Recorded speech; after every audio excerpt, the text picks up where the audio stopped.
Assalamualaikum warahmatullahi taala wabarakatuh. Perkenalkan, nama saya Khairwanto Broni, Fakultas Ekonomi dan Bisnis, Prodi Akuntansi Syariah. Pada malam hari ini saya akan mempresentasikan tentang apa yang saya dapat pada acara PBAK yang telah dosen atau pemateri tadi dipaparkan. Saya akan mengambil kesimpulan tentang keragaman dan keragaman di Indonesia. Perbedaan terjadi karena pemahaman, lingkungan, pandangan, dan bacaan yang berbeda. Bagi bangsa Indonesia, keragaman diyakini sebagai takdir dan sunatullah.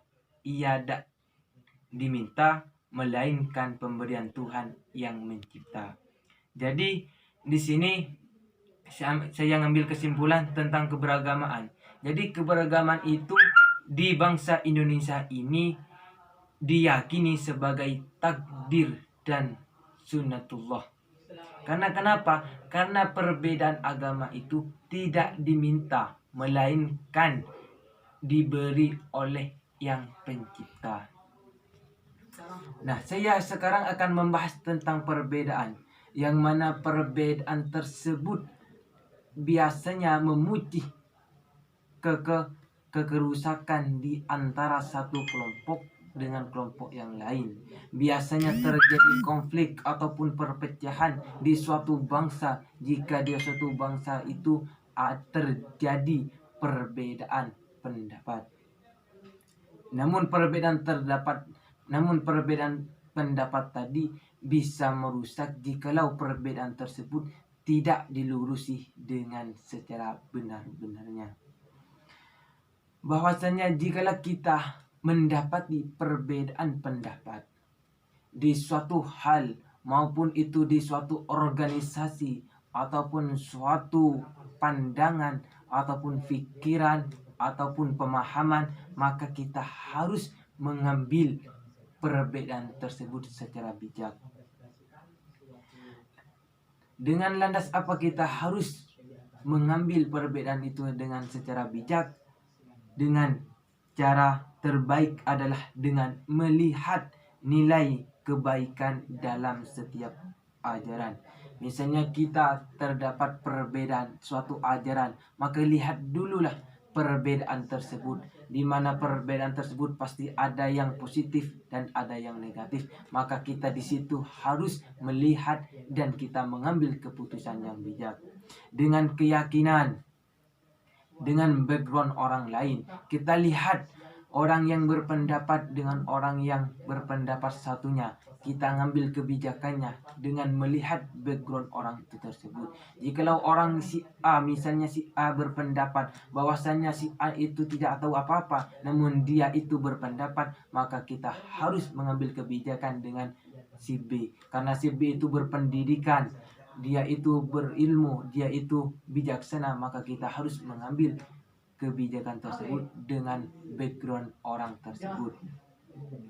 Nah, di dalam perbedaan tersebut dikelompokkan ada 4 kelompok dalam merespon perbedaan. Yang pertama itu intoleran, yang mana intoleran itu arti terhadap perbedaan. Yang nomor 2 itu toleransi negatif ataupun pasif, yang mana toleransi negatif itu memahami adanya perbedaan tetapi tidak dapat menerima perbedaan. Itu yang dinamakan toleransi negatif ataupun pasif. Yang nomor 3, toleransi aktif, yang mana memahami dan bisa menerima perbedaan tetapi tidak bersedia mengakomodir dan bekerja sama dengan mereka yang berbeda keyakinan. Dan yang terakhir nomor 4 yaitu pluralisme positif. Apa itu pluralisme positif? Memahami, menerima, mengakomodasi, bekerja sama, dan membantu mereka yang berbeda keyakinan. Namun di antara perbedaan tersebut kita harus mengambil kebijakan kita tersendiri. Kita harus mengambil keyakinan daripada kebijakan kita sendiri, bahwasanya di antara perbedaan tersebut kita harus mengambil to the point Apa itu to the point? Mengambil kesimpulan yang paling penting. Apa di antara perbedaan yang paling penting? Kita harus membangun kerukunan intern dan antar umat beragama. Diperlukan pluralisme positif, bukan sekedar toleransi aktif. Kita harus mengambil kesimpulan seperti itu.